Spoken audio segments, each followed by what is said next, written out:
সমস্যা যে সমস্যাটি আপনাদের অনেকের হয়ে থাকে যে কোনো কিপ্যাড বাটন মোবাইলের ক্ষেত্রে দেখতে পাচ্ছেন এই যে এরকম একটি আলো মোবাইলটি টিপ দেওয়ার সাথে সাথে সেটি কিছুক্ষণের মধ্যে বন্ধ মানে ডিসপ্লের আলো চলে যায়। এটি কীভাবে আপনার প্রোগ্রাম থেকে সেটি একটি দীর্ঘস্থায়ী করা যায় সে বিষয়টি আপনি অবশ্যই আজকের এই ভিডিওতে দেখানো হবে। সঙ্গেই থাকুন প্রথম থেকে শেষ পর্যন্ত। এক্ষেত্রে অবশ্যই আপনার যে কোনো কিপ্যাড বাটন মোবাইলের ক্ষেত্রে অবশ্যই আপনাকে প্রথমেই এই যে মাঝ অপশান আমি দেখানোর চেষ্টা করি, আপনারা অবশ্যই একটু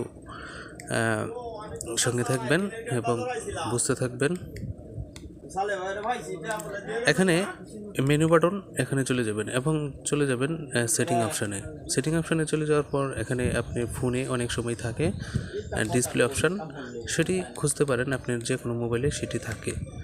আর এখানে আমাদের এই ফাংশনের ক্ষেত্রে 4 নম্বরে রয়েছে ডিসপ্লের যে কিপ্যাড লাইট, এই যে এখানে কিপ্যাড লাইট সেটিং এখানে চলে যান এবং এখানে যে 10 সেকেন্ড 5 সেকেন্ড 20 সেকেন্ড রয়েছে 60 সেকেন্ড রয়েছে, আপনি এখন 10 সেকেন্ড রয়েছে সেটি মোবাইলটি সাথে সাথে আলো নিভে যায়। সেক্ষেত্রে বাড়িয়ে নেওয়ার জন্য 30 সেকেন্ডে করে নিতে পারেন। 30 সেকেন্ড একটু সময় দীর্ঘ হতে পারে। তারপর অবশ্যই ওকে বাটনে ক্লিক করে ডান করে দিবেন এবং বেঁকে চলে আসবেন। আমরা এখন দেখব যে সেটি কি চলে যায় কিনা।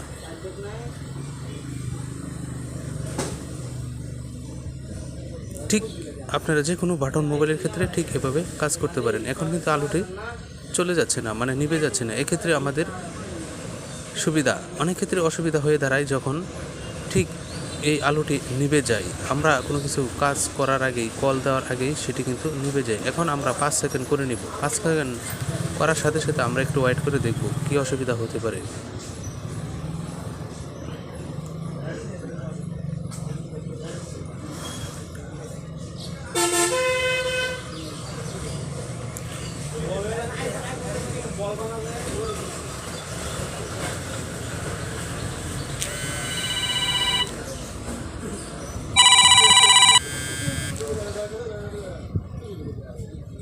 তো দেখতে পাচ্ছেন খুব দ্রুত গতিতার সাথে সেটি কিন্তু চলে গেছে।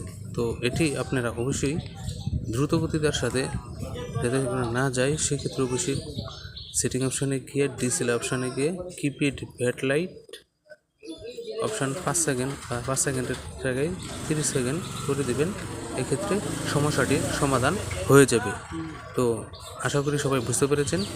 সবার সুস্থ ভালো কামনা করছি, সবাই ভালো থাকবেন। আর এই সমস্ত ভিডিও নিয়ে আমরা হাজির হবে প্রতিদিনই এবং অবশ্যই সাবস্ক্রাইব করে চ্যানেলটির সঙ্গেই থাকবেন। যে কোনো কিপ্যাড বাটন মোবাইলের ক্ষেত্রে এই ধরনের সমস্যার কমেন্ট অবশ্যই করবেন, আমরা উত্তর দেওয়ার চেষ্টা করব। ধন্যবাদ।